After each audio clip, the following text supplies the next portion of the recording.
Hello everyone, this is Umair Hassan and you are watching CSS GSA lecture series.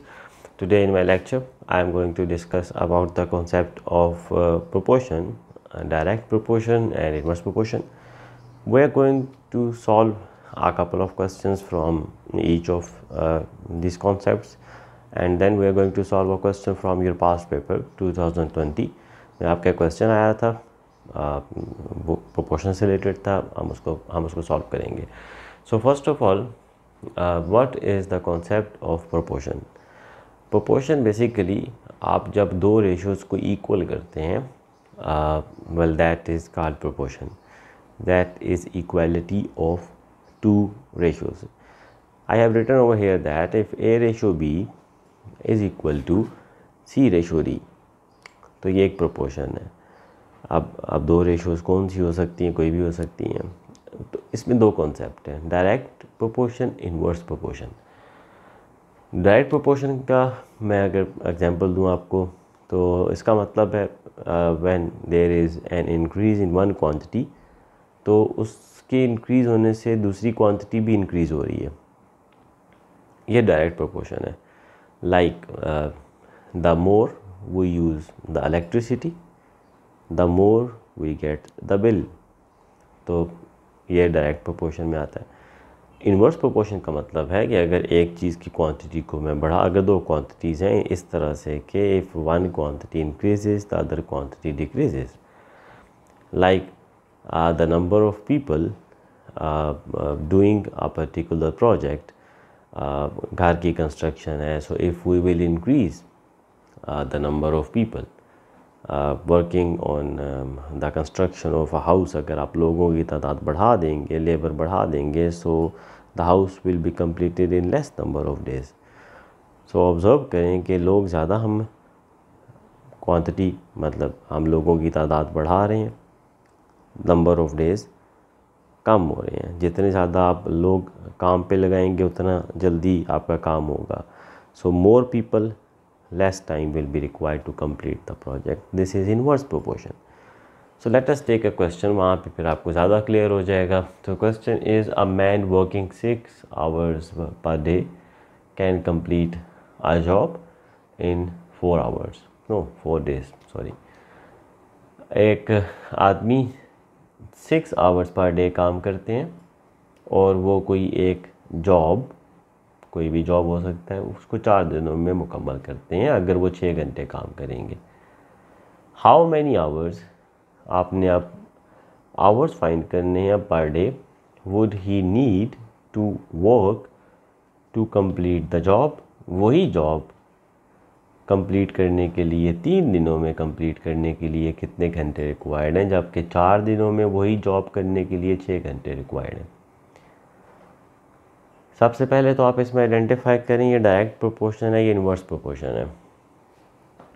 देखें, अगर working hours बढ़ा दिए जाएं तो काम जल्दी हो जाएगा.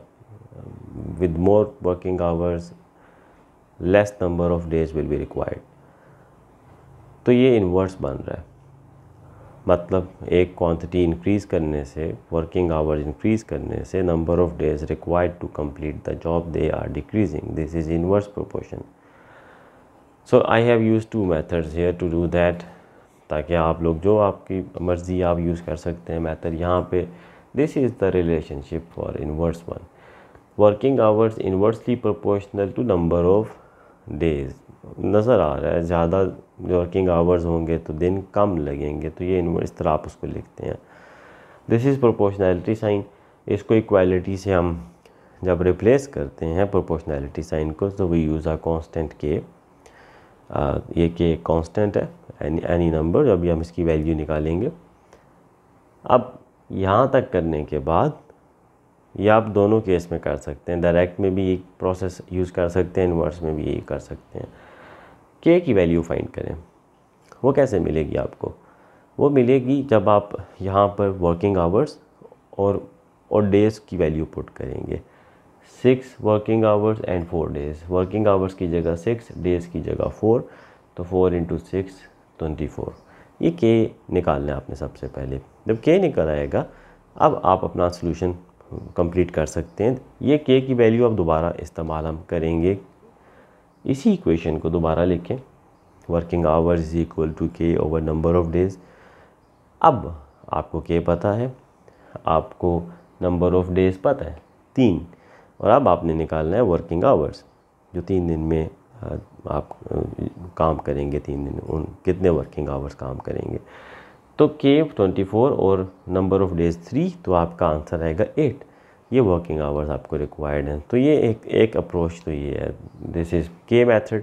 द सेकंड वन इज़ ये formula, this is for inverse, x1 y1 is equal to x2 y2। No, what is x1 y1 and x2 y2?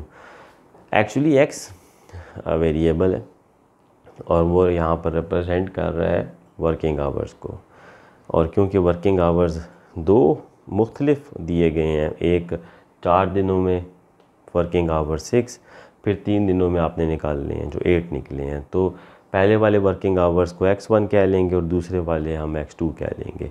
अब एक दूसरा यहाँ पे क्वांटिटी है जो डेज़ हैं, तो उसको हम y से रिप्रेजेंट करते हैं, days are represented by y।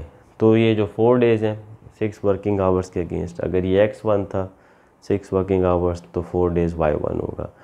इसी तरह x2 आपने वर्किंग आवर्स फाइंड करने हैं फॉर y2, जो नंबर ऑफ़ डेज़ हैं 3। तो ये आप याद रखिएगा, this is for inverse, x1 y1 is equal to x2 y2। No, x1 is what, x मैंने आपको बताया वर्किंग आवर्स हैं, x1 is 6, y1 is number of days against these working hours which are 4 is equal to x2, and y2 आपको पता है 3, तो you have to find x2, तो वो यहाँ से आप निकाल सकते हैं 8।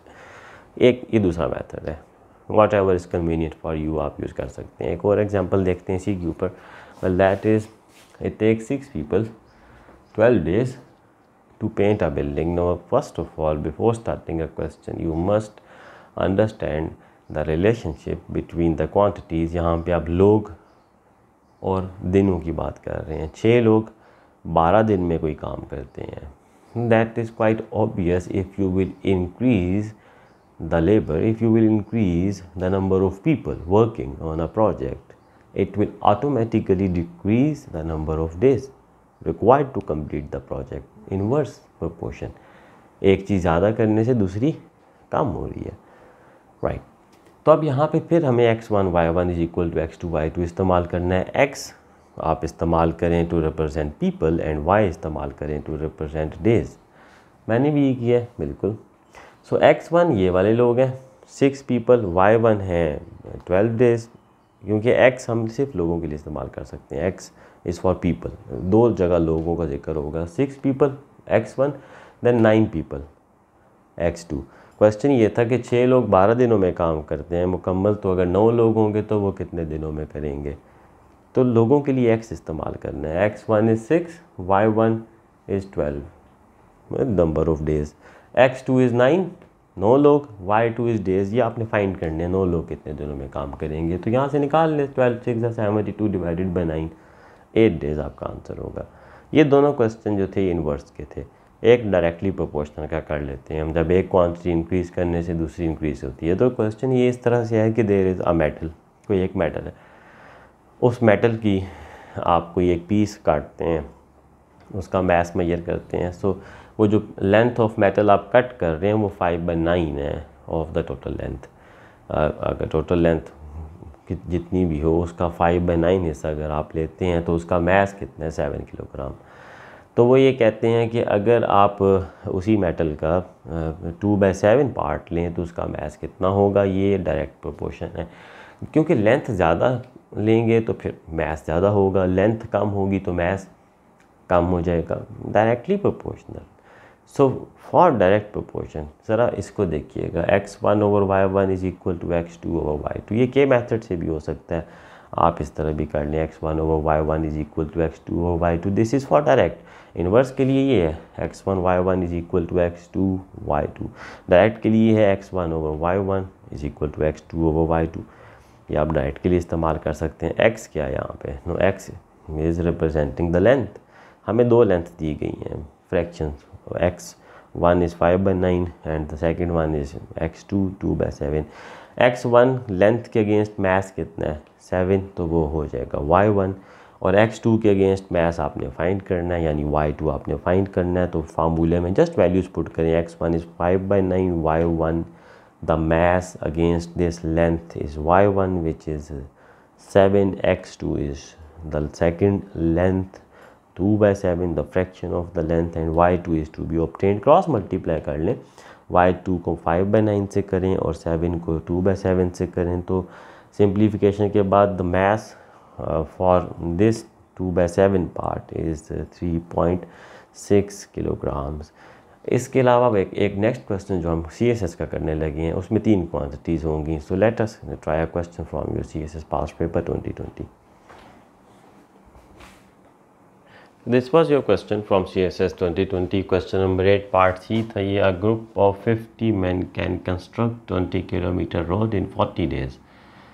3 quantities हैं, men, road length, number of days, how long का मतलब है आपने बताना है कितना टाइम लगेगा। will 70 men take to complete same length of road, same length का वही 20 किलोमीटर्स। सो अब देखिए, आपने सबसे पहले तो आप ये बताएं आपने इसमें फ़ाइंड क्या करना है। You have to find number of days. जो 70 लोग जिनको कितने दिन चाहिए होंगे उस 20 किलोमीटर को बनाने के लिए, तो जिसको फाइंड करना है ना, डेज़ को फाइंड करना है, तो उसको आप लास्ट कॉलम में रखेंगे, this third one. Whatever the quantity you have to obtain is to be in the third column. First और सेकंड में आप चेंज कर सकते हैं। खैर फर्स्ट पे मैन कर लें, सेकंड में लेंथ ऑफ रोड कर लेते हैं। तो 50 मैन 20 किलोमीटर रोड कितने दिनों में बना रहे हैं? 40 डेज़ में बना रहे हैं। So I want to know about the 70 man time. तो देखिए हम इसको किस तरह करेंगे। पहले तो आप इसको 1 मैन पे लेके जाए ना, 50 मैन से 1 मैन, आप लोग कम कर रहे हैं। लेंथ ऑफ रोड आप चेंज नहीं कर रहे, वो तो 20 है। अब आप मुझे बताएं, when length of road is reduced, sorry length of road is same, number of people working on the project, अगर वो कम करेंगे तो आपके ख्याल में अगर आप लोग कम कर देते हैं लेकिन काम तो कम नहीं हो रहा ना, तो लोग कम करने से टाइम पे क्या असर पड़ेगा? टाइम तो बढ़ जाएगा ना। आप लोग कम कर रहे हैं तो टाइम बढ़ जाएगा। तो ऐसे केस में क्या, जब टाइम बढ़ेगा तो फिर आपने इसको इंक्रीज़ करना है, तो 40 को मल्टीप्लाई करोगे आप, क्योंकि आपने इसको इंक्रीज़ करना है टाइम को। लोग कम हो रहे हैं, टाइम ज़्यादा लगेगा। इंक्रीज़ करने के लिए मल्टीप्लाई किया जाता है, और किससे करेंगे? इस 50 से जिसको हमने कम किया है। ये आपके पास आ गया। अब आपको बेसिकली 70 मैन का चाहिए था, तो 70 मैन हम कर देते हैं। अब आप मुझे बताएं, 1 से 70, 1 to 70 I have increased the number of people working on the road 20 kilometre ही है। जब लोग ज़्यादा हो जाएंगे, जब लोग ज़्यादा होंगे तो आपके ख्याल में टाइम पे क्या असर पड़ेगा? जाहिर सी बात है, जब लोग ज़्यादा होंगे तो टाइम कम लगेगा।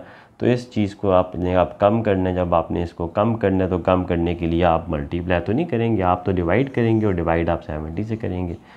इसको ज़रा वर्कआउट कर लें, 0 0 से कट जाएगा। वेल 5 4 टाइम्स 20, तो 200/7 डे, तकरीबन 28.5 डेज़ आपके पास रिक्वायर्ड होंगे 70 मैन को इस जॉब को कंप्लीट करने के लिए। सो ये 3 क्वांटिटीज़ थी। तो इस तरह के 3 क्वांटिटीज़ के क्वेश्चन आ सकते हैं। मैंने रेट के टॉपिक में भी इस तरह के एक क्वेश्चन करवाया था, आप उसको भी लेक्चर में जो हो चुका है, रेट का लेक्चर था, दैट इज़ लेक्चर नंबर 13 शायद, उसको देख सकते हैं। So keep watching, thank you so much.